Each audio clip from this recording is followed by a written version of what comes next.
देखो आप जो भी करते हो ना उसके पीछे हमेशा हमारा पर्सपेक्टिव होता है कुछ ना कुछ करने के पीछे, और जिस भी पर्सपेक्टिव से आप उस काम को करोगे ना आप सिर्फ उसी को फुलफिल कर पाते हो। अगर आप सोचते हो कि नहीं सिर्फ रीडिंग से हम सारे काम एक साथ में कर लें तो वो पॉसिबल नहीं है, राइट। या तो आप फ्लुएंसी अपनी मेंटेन कर सकते हो यहाँ पर जब आप उसको फ्लो में पढ़ते हो, यानी कि थोड़ा सा स्पीड अप करके जब पढ़ते हो, लेकिन इंटेंशन जो माइंड में होता है वही फुलफिल होगा।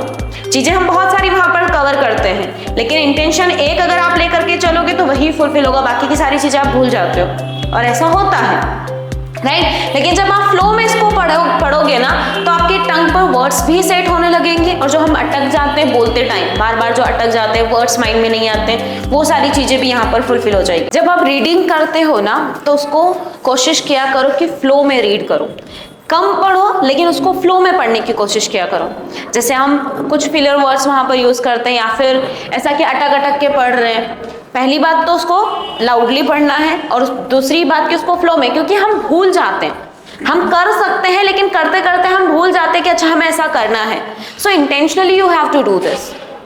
जब भी आप पढ़ने बैठ रहे हो तो उसको फ्लो में पढ़ने की कोशिश करो ताकि आपकी जो फ्लुएंसी है वो मेंटेन हो। रीड करने का तरीका जो होता है ना, जो आप सामने वाले को बताना चाहते हो, पंक्चुएशन मार्क्स, ये क्या होते हैं? जो कॉमा है, फुल स्टॉप है, ये क्या है? Punctuation mark. तो इनको ध्यान में रख करके रीड करना है। जहां पर भी कॉमा आता है वहां हमें आधे सेकेंड का पॉज लेना है, और जो हमारा साउंड है उस सेंटेंस को खत्म करने का, उस कॉमा तक पहुंचने का, वो ऐसा होना चाहिए कि आप आगे भी कुछ न कुछ बता रहे हो। पिच और क्या होती है? तीन चीजें क्या सीखी थी हमने? चार चीजें सीखी थी, pitch, pace, pause and tone, ठीक है। वो आपकी ऐसी होनी चाहिए कि आप सामने वाले को सुना रहे हो स्टोरी कि क्या है उसमें, फील करना है सारी चीजों को, तब जाकर के आप सही से रीड कर पाते हो। तो जैसे आप बोल रहे हो वर्ड्स आर वेरी पावरफुल, अब पावरफुल वाली बात आ रही है तो हमारी जो वॉइस है उसमें भी वजन होना चाहिए थोड़ा सा, राइट। हमारी टोन कैसी होनी चाहिए? थोड़ी एनर्जेटिक, राइट। तो कैसे बोलेंगे? Words are very powerful, words are very powerful, full stop है तो यहाँ पर एक सेकेंड का pause. Words are very powerful, बोलो फिर से। Words are very powerful. They can make people happy or sad. They can make people happy or sad. Confident or discouraged. Discouraged. Confident or discouraged. Full stop है तो यहाँ पर एक second का pose. फिर से रीड करते हैं। Words are very powerful. They can make people happy or sad, confident or discouraged. Right? बोलो फिर से। Words are very powerful. They can make people happy or sad, confident or discouraged. Happy or sad, confident or discouraged. A kind word like well done. A kind word like well done or thank you can bring a smile to someone's face can bring a smile to someone's face and give them the courage to keep going. and give them the courage to keep going. क्या हुआ? फिर से read करो।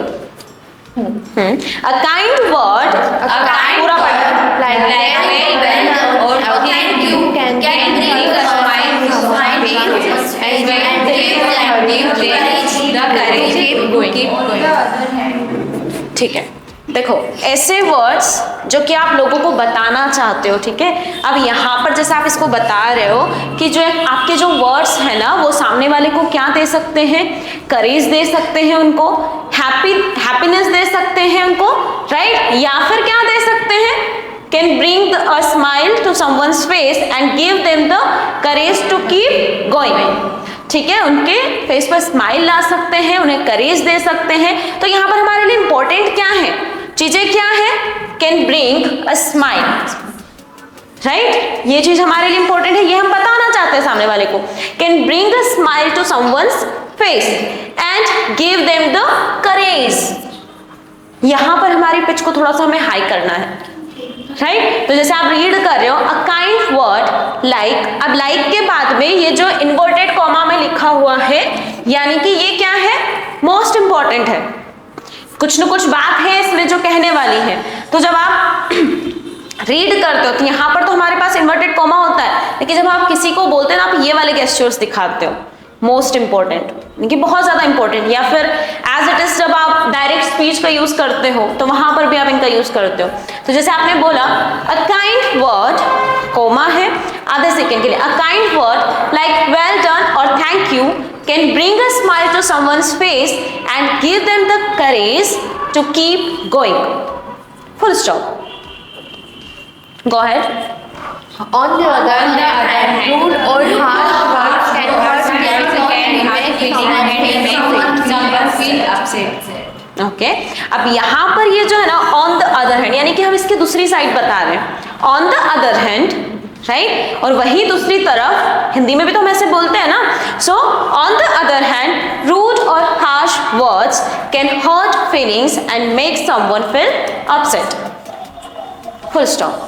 फिर से read करो पूरा paragraph. Okay अब थोड़ा सा ना फ्लो में पढ़ना, अभी तक हम खुद समझने के लिए पढ़ रहे थे, अब ऐसा कि दूसरों को हम बता रहे हैं, ऐसा रीड नहीं कर रहे, स्पीच के जैसे पढ़ना। जैसे आप पढ़ रहे हो, words are very powerful, they can make people happy और सैड, कॉन्फिडेंट और डिस्करेज्ड, अ काइंड वर्ड। अब ये फ्लो में रीड करना है सिर्फ हमें, ठीक है। फिर से रीड, देखो आप जो भी करते हो ना उसके पीछे हमेशा हमारा पर्सपेक्टिव होता है, कुछ ना कुछ करने के पीछे, और जिस भी पर्सपेक्टिव से आप उस काम को करोगे ना आप सिर्फ उसी को फुलफिल कर पाते हो। अगर आप सोचते हो कि नहीं सिर्फ रीडिंग से हम सारे काम एक साथ में कर ले तो वो पॉसिबल नहीं है, राइट। या तो आप फ्लुएंसी अपनी मेंटेन कर सकते हो यहाँ पर जब आप उसको फ्लो में पढ़ते हो, यानी कि थोड़ा सा स्पीड अप करके जब पढ़ते हो, लेकिन इंटेंशन जो माइंड में होता है वही फुलफिल होगा।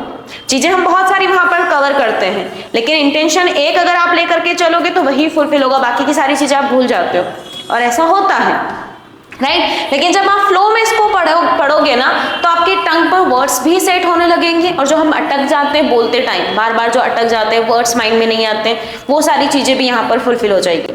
लेकिन अगर टोन वाली जो बात है, पिच वाली, इंटोनेशन वाली, तो वो थोड़ी सी हो सकता है कि हम उस पर ध्यान ना दे पाए, लेकिन फिर भी हमें कोशिश करना है कि वो सारी चीजें भी हम कवर कर ले एक साथ में, क्लियर। लेकिन अभी सिर्फ किसी एक चीज के ऊपर फोकस करना है। तो जैसे अगर आप फ्लो को मेंटेन करना चाहते हो कि फ्लुएंटली बोल पाए हम, अटके नहीं बीच में, वर्ड्स हमारे माइंड में आ जाए, तो जितनी भी आप स्पीड में पढ़ पाते हो उतनी स्पीड में पढ़ना है, राइट। क्योंकि जाके जब तक हमारी टंग यूज टू नहीं होगी तब तक हम नहीं बोल पाएंगे। ओके फिर से पढ़ो एक और बार। अच्छा कुछ ऐसा तो नहीं है जो नहीं समझ में आया यहाँ पर?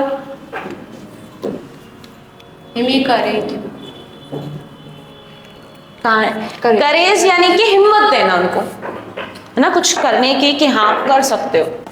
Okay think about a time when someone said something nice to you, maybe they told you that you did a good job और that you looked nice, how did it make you feel, मतलब आपको उससे कैसा महसूस हुआ था, या फिर इसने आपको कैसा महसूस करवाया था।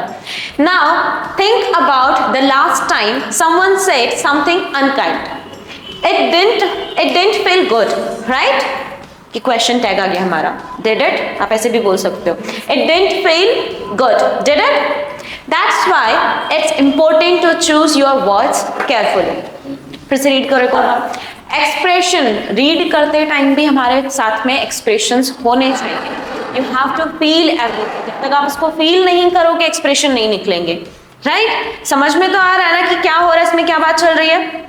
थोड़ा बहुत आ रहा है। हाँ देखो, थिंक अबाउट अ टाइम, इससे जो पहले वाला जो पैराग्राफ था उसमें हमने ये पढ़ा था कि आपके जो वर्ड्स हैं वो किसी को हिम्मत दिला सकते हैं, किसी के फेस पर स्माइल ला सकते हैं, तो जो आपके वर्ड्स हैं, और वहीं पर दूसरी तरफ वही जो आपके वर्ड्स हैं वो किसी को दुख भी पहुंचा सकते हैं, राइट। और यहाँ पर वो बात हो रही है कि think about a time when someone said something nice to you, यानी कि उस बारे में सोचिए जब आपको किसी ने कुछ अच्छा कहा हो, शायद आपको कहा हो कि you did a good job, जैसे आपकी किसी ने तारीफ की हो कि हाँ आपने बहुत अच्छा किया, या फिर यू लुक्ड नाइस, कि आप बहुत अच्छे लग रहे हो, तो आपको कैसा फील हुआ उस टाइम पर? अच्छा लगता है ना जब कोई ऐसे बोलता है तो, यानी कि आपके words, how did it make you feel.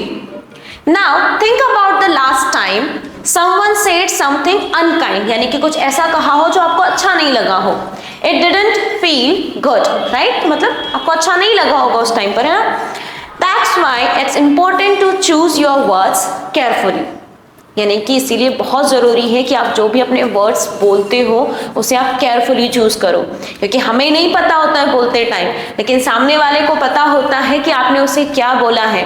लोग भूल जाते हैं कि आपने क्या किया था, आपने क्या कहा था, लेकिन वो कभी नहीं भूलते हैं कि आपने उन्हें कैसा फील करवाया था, राइट, कि हाँ आपकी वजह से उन्हें कैसा लगा था, ये वो लोग कभी नहीं भूलते हैं। आप सारी चीजें इस क्लास के बारे में भूल जाओगे जब आप यहाँ से जाओगे कि आपको किसने क्या बोला था, लेकिन आपको इस क्लास में कैसा लगा था ये हमेशा याद रहेगा। भले आप ये भी भूल जाओ कि आपने क्या सीखा नहीं सीखा सब कुछ, लेकिन आपको क्लास कैसी लगी, इस क्लास में सबका बिहेवियर कैसा लगा, ये हमेशा याद रहेगा।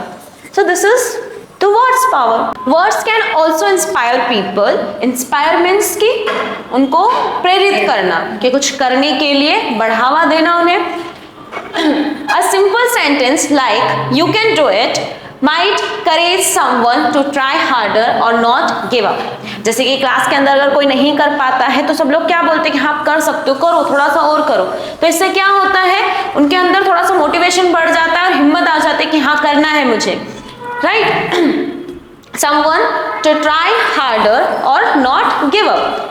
When we speak kindly and positively, we create a better connection with others and help them feel valued. यानी कि जब हम किसी से काइंडली बात करते हैं तो उसमें एक कनेक्शन सा हो जाता है, वो इंसान थोड़ा सा उसमें अटैचमेंट बढ़ जाता है और उसे ऐसा लगता है कि हाँ आप उसकी वैल्यू कर रहे हो। सो कोमा है, so as you go about your day remember that your words matter, यानी कि आपके जो words हैं वो matter करते हैं। they can make someone's day better or worse, यानी कि आपके जो words हैं वो किसी का दिन बना भी सकते हैं तो बिगाड़ भी सकते हैं। be thoughtful, kind and positive with what you say, so that's why I tell you always be polite, चाहे कुछ भी हो जाए। डॉक्टर साहब से इसीलिए लड़ाई नहीं की।